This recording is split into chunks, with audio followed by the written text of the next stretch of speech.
What's up, world? It's your host, Boomerang Games with Ypsilanti Newz in the world today. Show some love for big homie behind the camera. Chuck, what's good? What's good? Good. Got two very special guests in the building today. We got Korey, Batey, and Mwai, Lenard out of Detroit. What's up, my brothers? I appreciate y'all coming. Appreciate it.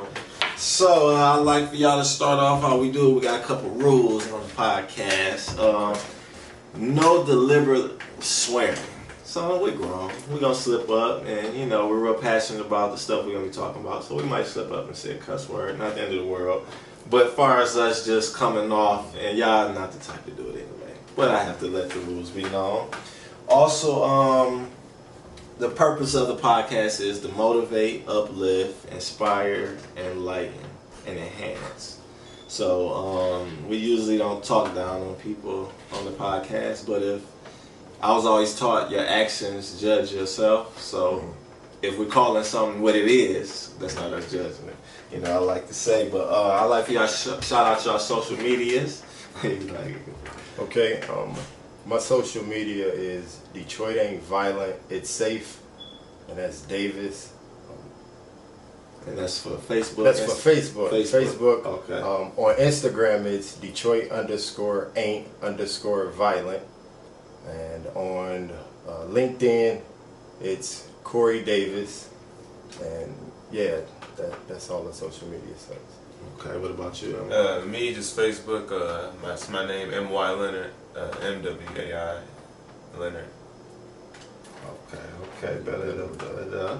So, start with Korey, man. You got a lot going on. Yeah. You know, we linked up and got the privilege to meet each other, and just let the people know what you got going on. What's this Davis thing mean? What does that mean, and how did it start? And what inspired it? Okay, cool. Well, Davis, it started as an acronym, man. It just was a doodle. I was playing around with some words one day, and I came up with it, and it kind of fit into what we were already doing. In the neighborhood that I came from, every day we meet up with our family, people from the neighborhood, and we pitch horseshoes, we eat barbecue, talk with our family.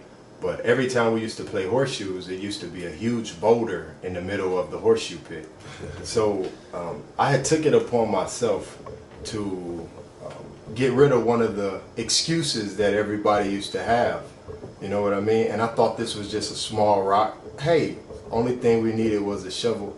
I end up digging it up, and it ended up being the foundation of a house that was there before. Wow. So it was way too big to just move out the way. Right. So, but during this time, we wasn't able to play horseshoes no more. So people started to get worried. People started to get upset. But I'm like, are we gonna just keep complaining, or is we gonna go and find some sledgehammer so that we can start beating it down? At least we can get it down to a nice level. Right. Man, we went and got a few sledgehammers. We looked up. It was a line of us sitting there taking turns hitting it in. You know what I mean? So we started right there in the community, and then after that, we just started to target the four corners. And people from the community just started to donate us different things. People started to come out, volunteer their time. So what inspired me to do this was that wasn't anybody else going to come and do it. You know what I mean? It felt like we was waiting on Santa Claus. We heard a whole lot of problems in the community. So I was like, I know that I can dedicate time out of my life to come to my neighborhood that I grew up in, that my family grew up in, that I graduated high school from. And yeah. I think a lot of the millennials have that in them, to where we've seen so much BS in so many fashions of life. It's like, I got to do this because it won't get done. You know what I mean? Sure. I think I hear that a lot. Like, you know, I just look, you know, I hear a lot of people with their stories and say that if I didn't do it, it wouldn't, you know what I mean, it wouldn't have got done. And all of them are typically millennials that I hear say that. So I think we all got that sense of, you know, putting forth the effort and, you know, getting it done, you know. So definitely that's what's up. So what does Davis stand for? Is Detroit Ain't Violent, It's Safe. And what it is it's a mindset. It's a different way of thinking. If you question it, then what are you doing about it? What differences can you make into creating this paradigm that we're putting out here? Because I just feel like it all starts with self. How can you do better for yourself? And that's where it came from. That's dope, man. That's super dope. So, on a more up-to-date scale, what's going on with Davis currently, like today? Like, what was the hardest task? Let me ask that first. In the process, The hardest task through this process was realizing that everything that was happening in my business, in my family, was happening because of the way I was thinking, because of the things that I was doing. So it played a big factor into whether I was turning in things on time, whether I was studying the right subjects, you know what I mean? Right. And all of it played a part it played a body of knowledge in choosing the people who I chose to mentor me, you know what I mean? Right. Being able to decipher who was with your agenda, who Right, was helping to nourish you, who was, you know what I mean? It's an edge and flow. So after I was able to, you know, recognize the different talents that I possess and the different talents that others possess, I continued to look for solutions that was inclusive. You know what I mean? And we just began to grow off our differences. We began to build positive plans and solutions based off our negative viewpoints on subject matters and different topics. Right, I'm following. It was an experience, and it's something that we learn and we grow and we do every day. We acquire new partners every day because it is our goal to be inclusive. Right. The more body of knowledge we have in our community, for our community, we begin to break those boundaries of east side, west side, southwest. Right, you know what I mean? We're a combination of people who have a certain agenda. We all fit inside of it. You know what I mean? Right. So we like to try to organize those problems that people will have. We're just looking at you. Right. You are the solution in your business. Right. That's it. Right. I like that. That's what's up. That's what's up. What far as peaking point, far as so far, because you know we all got so many other places we're trying to go with everything we're doing. So far, what has been the climax, the dynamic, the most exciting part about Davis for you? Like it could be a specific date where an event happened, or you know, just anything. What made you happiest the most? What made me so happy was to be able to take a single thought, which was an acronym, and to be able to bring so many minds together, to be able to push a cause. You know what I mean? I've been able to touch so many people in so many different ways just by them like, wow, I like their name. You know what I mean? But it was really the actions that came behind what Davis was that really made it stick with individuals because of how it was delivered. You know, it's always delivered through actions. You know what I mean? It's never just sitting around or complaining or things like that, because you got to question yourself. If it ain't, I mean, or if it is violent, what am I not doing about it? So it's the peaking point was seeing just how thoughts become reality and how the reason, and if you just keep at it and keep at it, you can get there. So the peaking point is being able to see ideas come together in a physical form just by bringing minds together. You know what I mean? Right. So that's amazing. Man, that is That definitely. is. I could see you glow, man, when you talk about it. Yeah, man, because I lived it. Yeah, man. and that's what we need more of, man. We have a lot of people in leadership roles and positions and titles that really don't give a damn at the end of the day. Like really in the inside, you know, they there for the check, the notoriety, just to be doing something. A lot of times people bored, man. They just doing stuff, you know, without no direction with it, no end goal, you know, that type of thing. So, Mwai. Yeah. Do you work hand in hand with Brother Korey with Davis, or what position do you, what have you learned from Davis? I definitely, just from Korey, just from my first interaction with Korey, he taught me something. So instantly he had me ready to go outside, like, oh, let's make a change, like right today, you know. as far as with Davis, though, I do want to get more involved with it. Let me slow you down on that because that stuck out. What was it that he said to you, or what did he show you or enlighten you with that had you feeling, let's go make a move on it right now today? What it was that when I first met him, he started asking me some questions about, you know, what is it that you want to do for like the rest of your life and not get paid for? I said, well, you know, I'll help my community out. He said, all right, well, he kind of broke it down and said, would you clean down your, would you like clean trash in your community, you know, in order to, you know, to help the community? I'm like, of course I would. You know, you said you see yourself doing that, yeah. So, you know, he basically was telling me that's kind of how he started it. Right. And I guess for me, what I'm trying to do up here in Ypsi is start an organization called The Cream. So within this organization, what we're trying to do is, you know, manifest itself. Manifest is an acronym called CREAM onto African American males. CREAM representing civilization, righteousness, education, ambition, and masterful. Dope. Being masterful, yeah. It's a dope acronym, yeah. So I'm trying to manifest that itself on people. I guess my thing was like, all right, what's the next steps? Where am I needing to get? How am I going to get there? And like, what's the process I need to take? Right. So with Korey's idea, it was like just a spark went off in my head. I'm like, oh, now if I do that, I can do this. I can do that. I can network with these people, with that people, and it just like I can build with the community.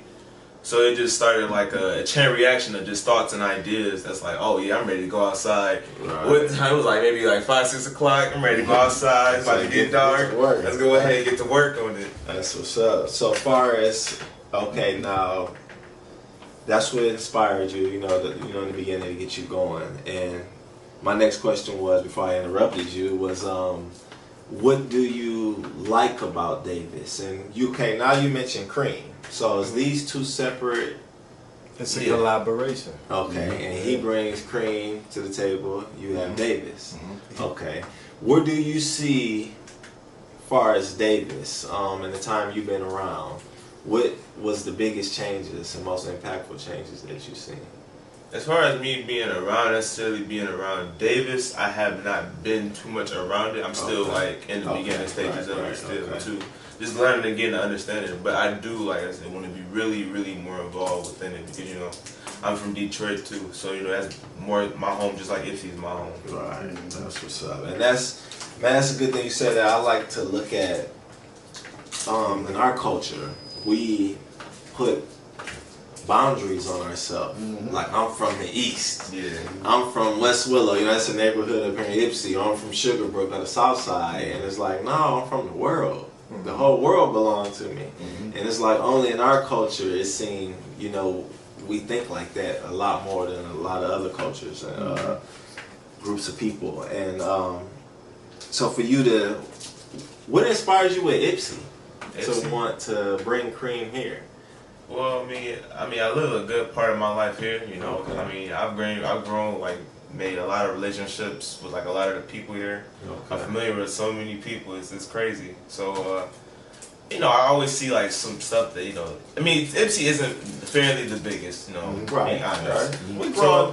Yeah, we grown. You know, you know, compared to like in Detroit, we minuscule. Right. But I see so much negativity, you know, and so much stuff that, you know, that isn't right, man. Honestly, it just hit me and it hurt, you know, just to see it happening at all. So, I mean, why complain about it? Why not make solutions? You know, people always, you know, saying problem. Like, where's your solution at the end of the day? Right. So definitely, that's really like it was really sparking me to do it here, because, you know, I've been here and, you know, it's time to change. That's what's up. That's what's up. Korey, how do you feel about Cream? Like, what's your vision on it when he presented what he had in mind to the table? Well, and with me, I like to ask 3-4 questions at once, you know, as y'all can see. And what struck a nerve with you to say, we can attach this to what I got? And you see what I'm saying? Like, did anything pertaining to Cream Mwai that did that? Of course. I look at what our mission is at Davis, and that is to inspire the next generation.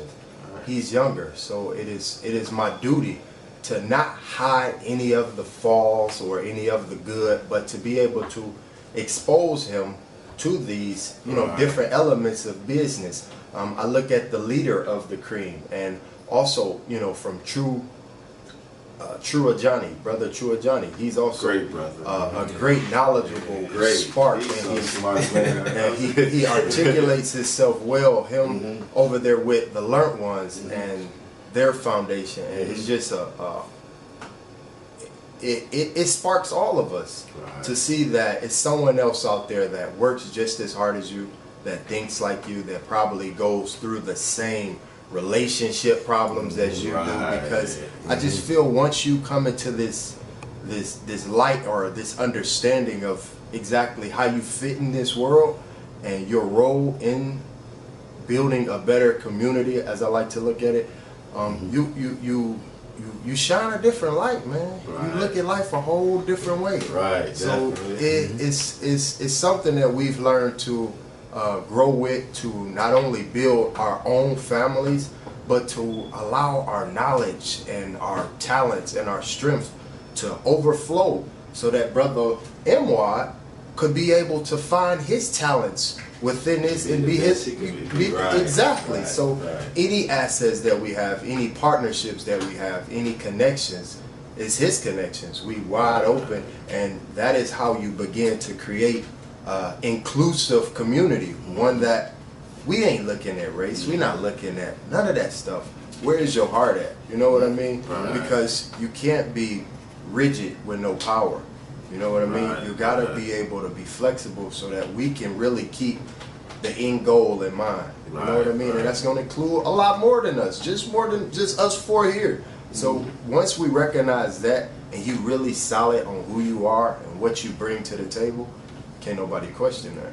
That's real. I definitely agree with that. So far as back to Korey. Now I saw some footage of you, a video, and I saw the mayor of Detroit, Mike Dungan, in the video. What was that about? That looked real like monumental and big. I said, brother, doing this thing.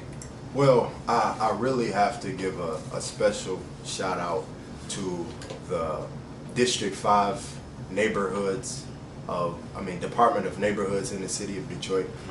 They have really been very supportive of everything that we were doing in our community, as far as donating the bags, as far as sending out dumpster. But it was also just a thorough knowledge of what they're supposed to do. And I don't want to say that most of the people in this position don't want to help. It's just, are we doing enough to create the proper vessels for them to flow the proper things into? You know what I mean? Are you affiliated with a nonprofit organization?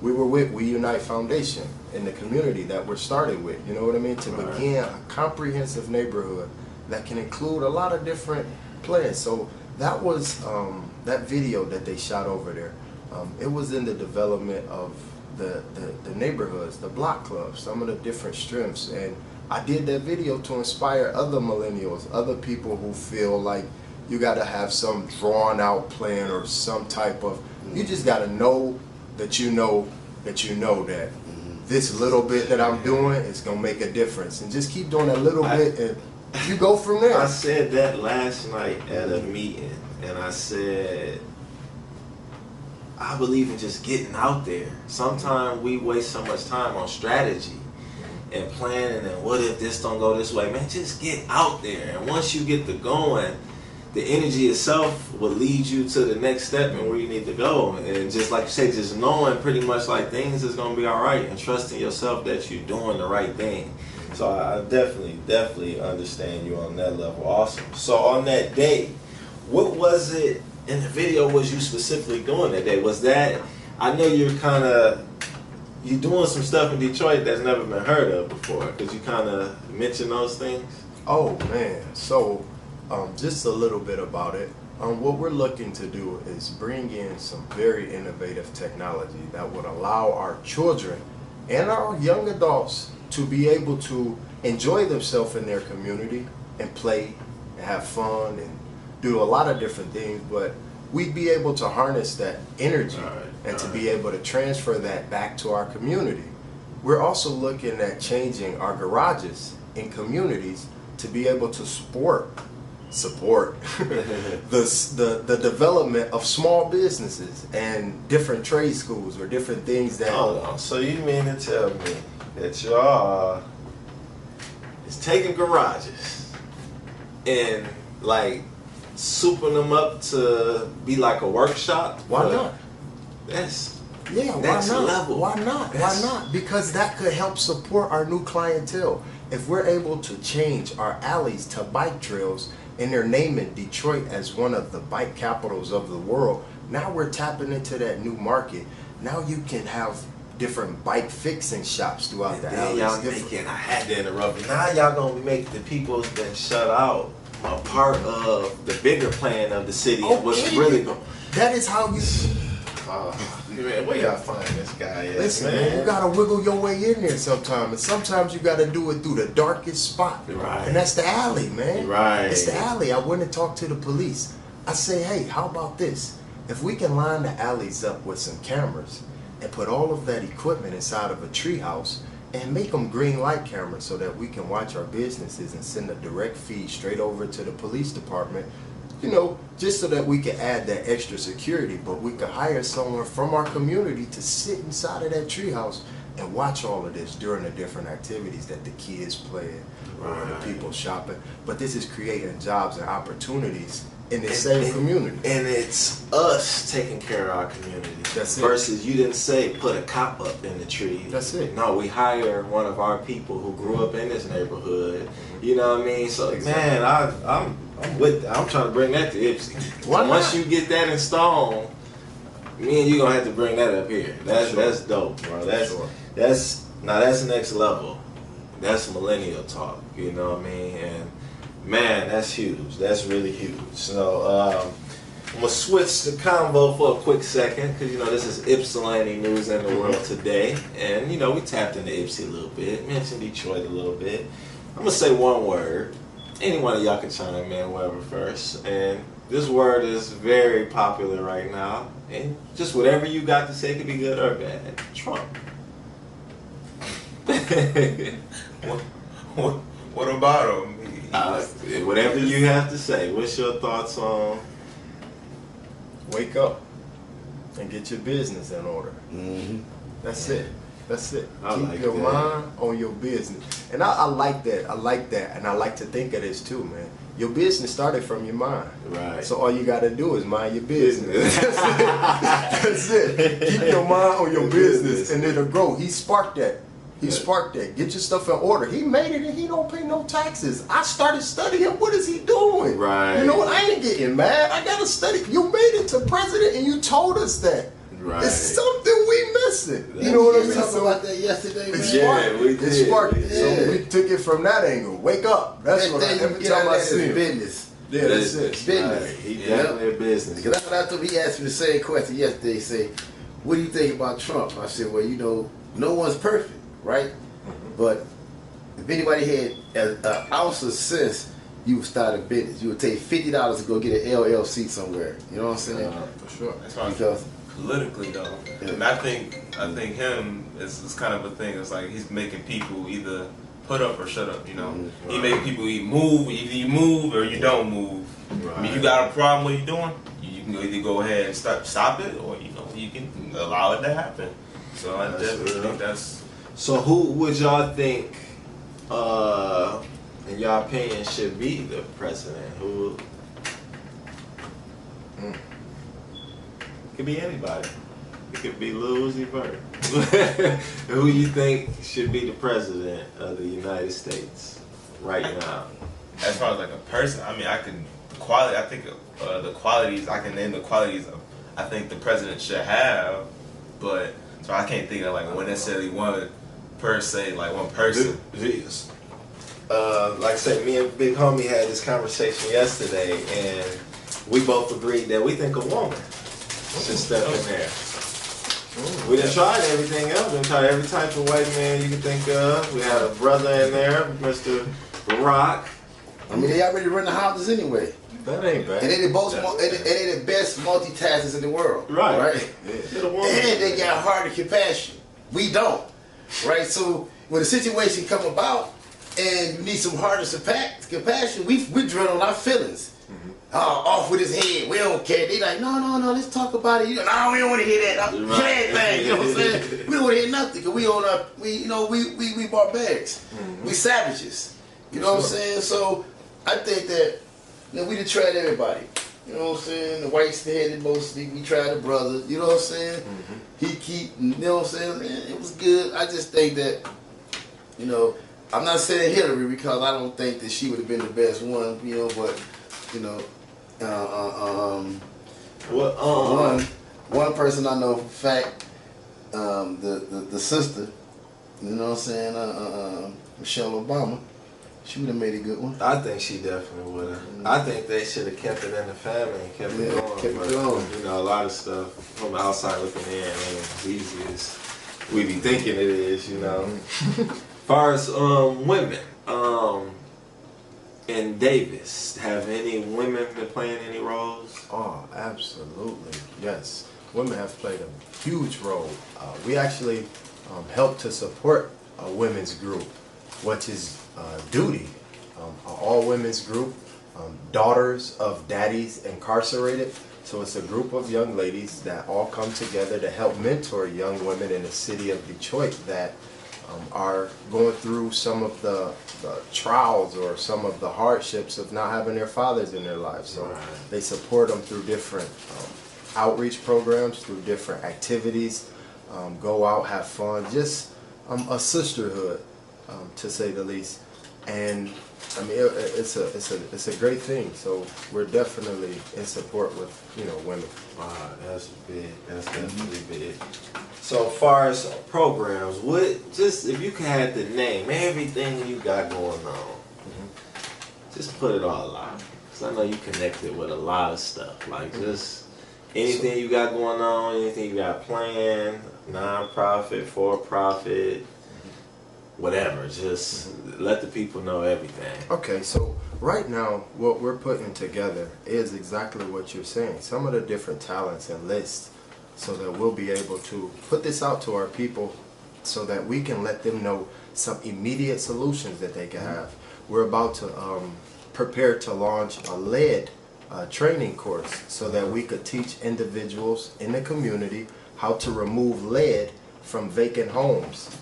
There's tons of houses still in the community that still needs a lot of attention. So not only will they be learning a valuable skill that could give them some employment immediately, they'll be contributing into our master plan.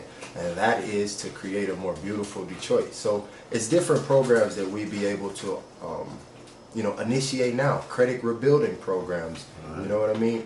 Real estate reinvesting programs, different real estate opportunities that's right there in our community. You know what I mean? So it's a lot of different partners that we've partnered with who have different skill sets and talents that would be able to offer solutions to individuals in these communities immediately. So that's what we got going on. That's a blessing, definitely a blessing. So what we're gonna do right now, we usually we're gonna take I call it halftime break. We get snacks, drinks, bathroom, smoke break, whatever it is you like to do. So we're to get back to Korey Batey and Mwai Lenard in just a minute. We got Mr. Davis and Mr. Cream in the building, man. Young brothers is definitely doing the damn thing, and I definitely appreciate y'all. And next questions I got when we come back from break could be, what was it that you did with electricity?